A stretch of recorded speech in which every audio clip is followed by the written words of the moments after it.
Hi, everybody. I want to first thank you for being patient with me this week. The migraine really threw me for a loop. I'm on day 9 and it's just starting to subside thanks to some new medication by my doctor. But I can't be on the computer for long periods of a time. Uh, Even though I have the brightness turned down on my computer, the light tends to bother it and aggravate the headache. That's why I took half a Tuesday and Wednesday off to try to stay away from the computer screen, but didn't do a whole lot of good till I got the pills.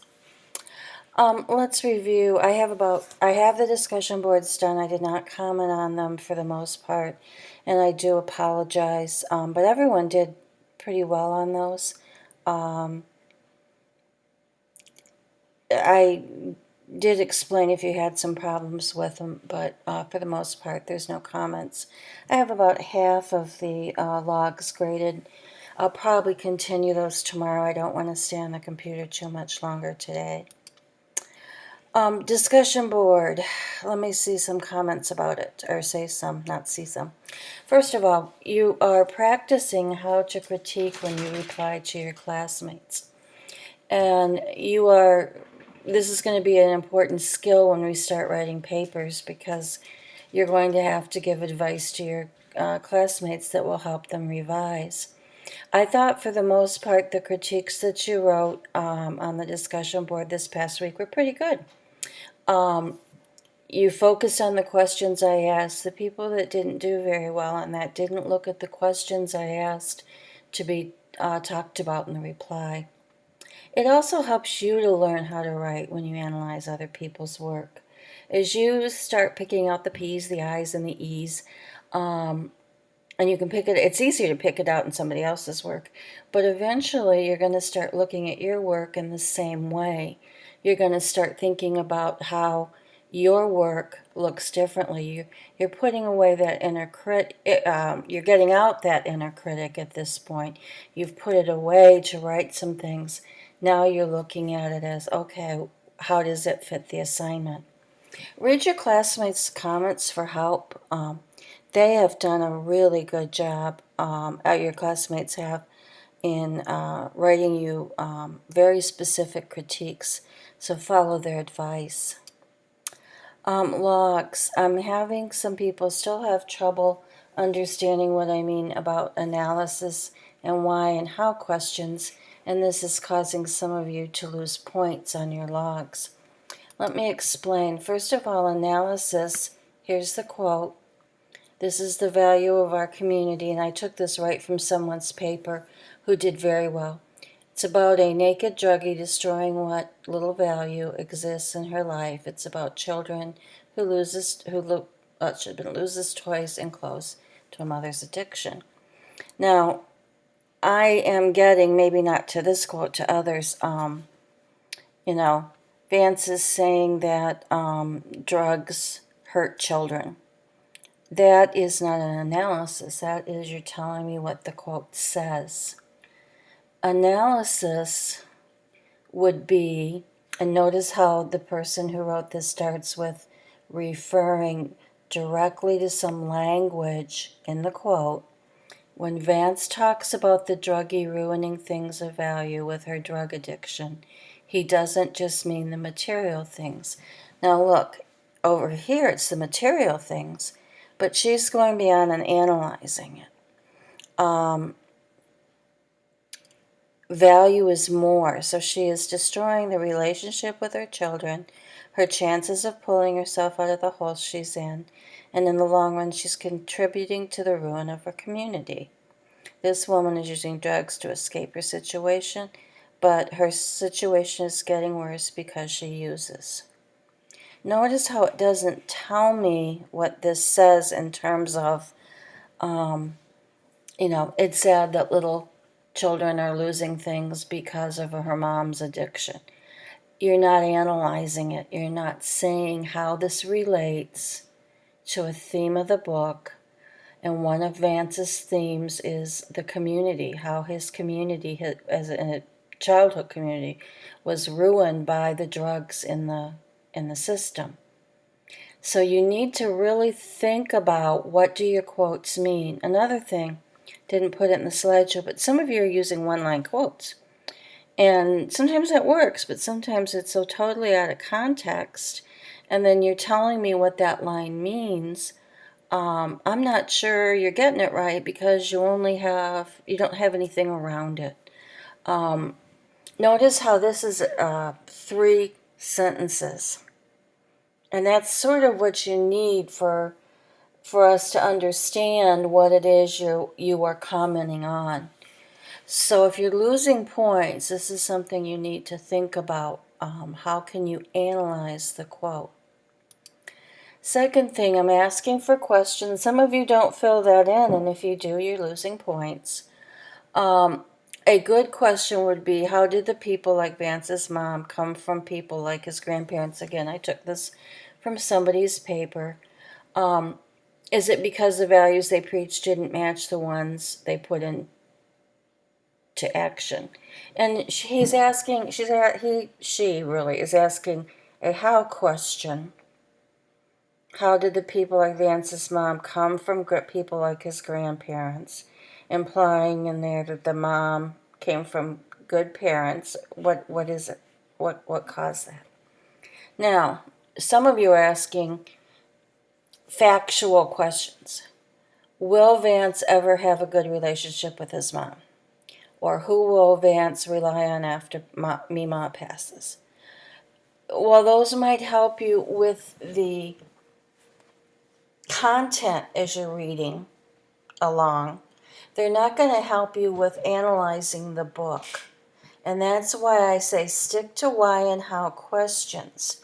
Questions that are going to delve deeper into how and why the ideas in the book are important.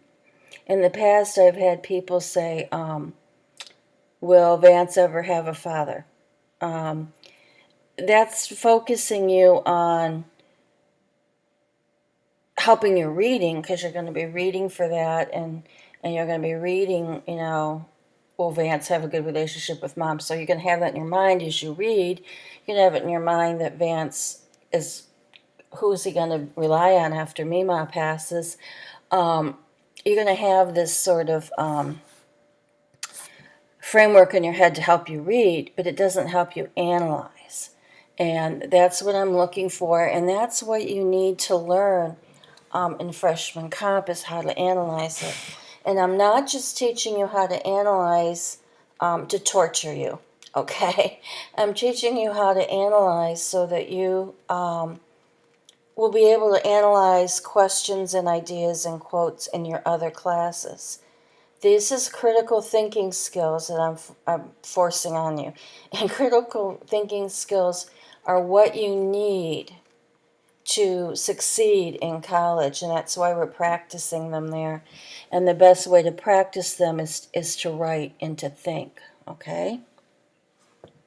I know all of you can do this, and I'm hoping that what you'll do is watch this a few times and see if you can understand the difference between factual, this is what the quote said, and this is what the quote means. Okay, by log 5, you should almost be finished. Remember, the deadline is October 13th for the whole book, so log 5 is due next Friday. And as I said earlier, listen to this twice if you're having understanding problems with the logs. You can also contact me on Remind. If it's a longer question, you can use my email address. Not everything has to go through Remind. You can email me if it's a longer question, and you don't think it'll fit in the Remind category. You have to read Chapter 4 in Gill. And the information from Chapter 4 you'll not only need for the quiz, but you'll need to write the discussion board question. And what I'm doing is I'm giving you, I think it's 3 articles to read. And based on how Gill talks about what is scholarly and what isn't, I want you to judge the articles on their scholarly merit and put, what's the most scholarly to what's the least scholarly, and explain why. Some things that you can rely on to tell if things are scholarly or not. Journals that are found in databases, when you go to the Delta Library and you choose the databases and you find things in journals that are for a specific type of subject area. In English, we have research in composition journal. That is juried, meaning they're peers, people who are of the same credentials as the person who wrote the article, look at it and decide if it's good enough to be published. The author has credentials, usually a PhD or working toward a PhD, and those are going to be the most scholarly. You're going to find those kind of journals. They're going to have long names. The Journal of Childhood Psychology in Mid-America or something. They're going to have really long names. That one doesn't exist. I made it up. But usually, and you will notice right away that they are different from what you might find in a Google search. The next thing that is, it's not really scholarly, but I call them respected, are articles from the New York Times, Washington Post, Wall Street Journal, The Economist.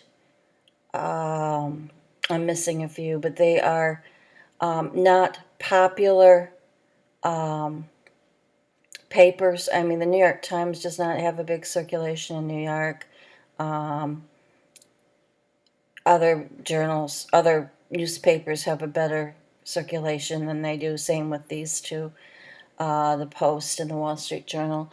They are respected because their reporters have won numerous prizes, maybe a Pulitzer Prize, maybe they've been respected in some way that they are quality journalists.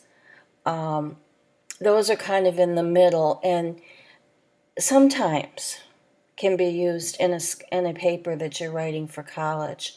Most of the time, your professors in other subjects, psychology, history, sociology, philosophy, they're going to want scholarly articles. They're not going to really want even articles from the New York Times and such, but they can work, and they're acceptable in this class. Now, what's not acceptable are blogs, Facebook posts, Google searches. Anything you find in a Google search, chances are it's not going to be scholarly. It's going to be in the popular culture. It's going to be what everyday people are saying. And it's not considered respected. It's just people's opinions.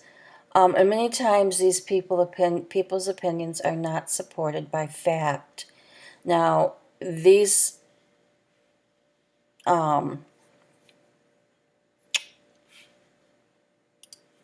people are these papers are respected, and you might find them in a Google search, but the other things that you find, chances are they won't be.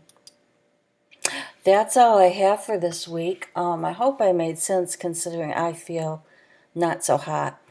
I'm going to end things for today and talk to you next week and finish up your logs probably tomorrow. Again, thank you for your patience. I'm hoping this horrible headache is starting to leave town, and I sure hope it doesn't bother anybody else. You guys take care this week. Enjoy the fall weather. Go to an apple farm or a pumpkin farm and have a good time there, okay? I'll consider it a homework assignment.